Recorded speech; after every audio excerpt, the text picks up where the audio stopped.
I remember my first patrol, a mobile in a 1950s Saracen armored car.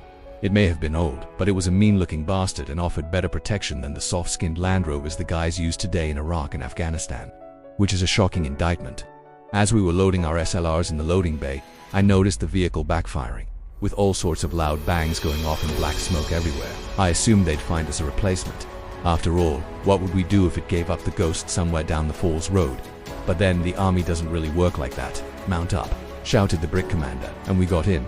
It was the first time I had ever been in a Saracen, and I was looking forward to it until I got inside. I have rarely been more claustrophobic. You had to watch you didn't put someone SI out with your rifle. The back door was slammed shut, and we heard the vehicle commander check his radio comms with Zero. He had a quick chat with the RCT Royal Corps of Transport driver, showing him the map references, and we started to backfire, lurch, and smoke our way out into West Belfast. I was the only gunner aboard, in a brick of infantry lads, and they didn't seem too happy to see me. They kept shooting looks at me, obviously wondering what this loon with the dark blue beret was doing there. I did wonder myself. The infantry beret was khaki, which meant I stuck out a bit. As I sat there, I imagined an IRA sniper spotting us.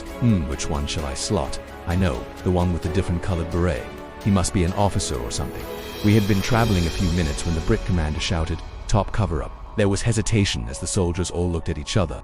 No one seemed to want to leave the relative safety of the armor, and they were all clearly hoping some other mug would do it. Then they all turned to me. You didn't need to be a mind reader to work out what they were thinking. If he is stupid enough to volunteer for Northern Ireland. Still, there was no movement. Stupid enough to volunteer for top cover. The commander shouted again, this time louder. I said, "Top cover up," which really wound him up. This time, he literally screamed, "Harris, get your fucking head through that fucking hat." The squatty shouted back that he couldn't tee because he didn't have his gloves with him. Seriously, that was the best he could do. I had mine on, so I leaned forward. "I will go up," I said. "No, you fucking will not," screamed the commander. "Harris, you get up there or I will fucking shoot you myself." Reluctantly and gingerly, the infantryman climbed up through the hatch. Just then, the driver stopped for a red light, and, as the vehicle came to a halt, the engine died.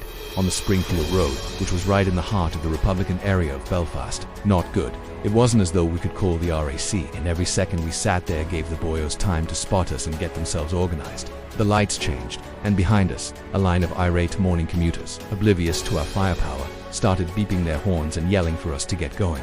All eyes inside widened slightly, and we gripped our weapons a little tighter. We were one big, metal IRA target and going nowhere fast. Up front, the RCT driver was frantically trying to restart the engine. I heard him tell the commander he was worried about flooding it, and I also heard the commander's terse reply that it might be flooded with lead and RPGs in a minute.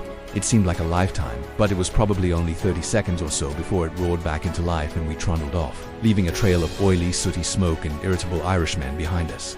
I looked around at the other soldiers, all lost in their own thoughts.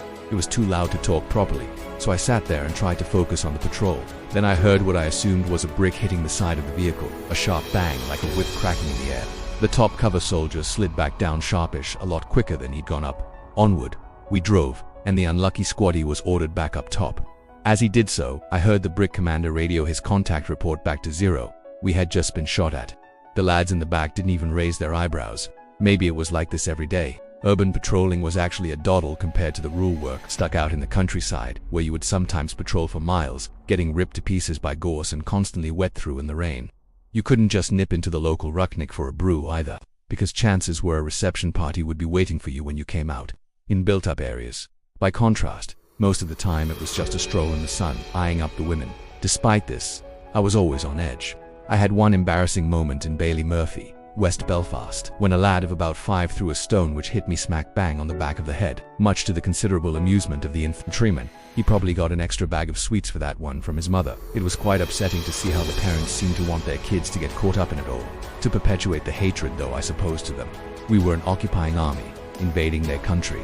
I guess we wouldn't much have liked seeing German squaddies walking up and down my hometown of Dalton in England. VCP's vehicle checkpoints were a crucial way of interrupting the terrorists' freedom to transport weapons and explosives around the province, and maybe even catching one or two of the main local IRA or criminal players. They were also deadly dull.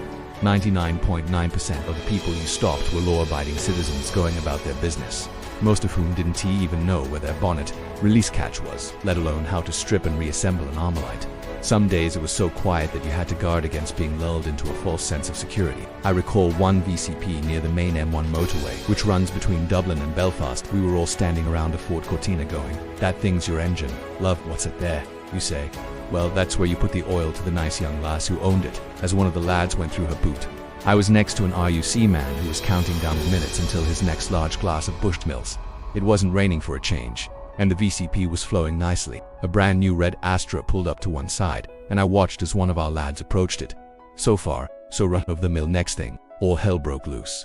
With the squatty physically dragging the driver from the car and pinning him to the tarmac, a boot on his head and the barrel of his rifle pushed into his face, we all dropped to one knee and fanned out, taking up firing positions and wondering what the hell was going on. The soldier leaned into the car and lifted out a holdall full of gym kit and a nice chunky-looking .45 automatic.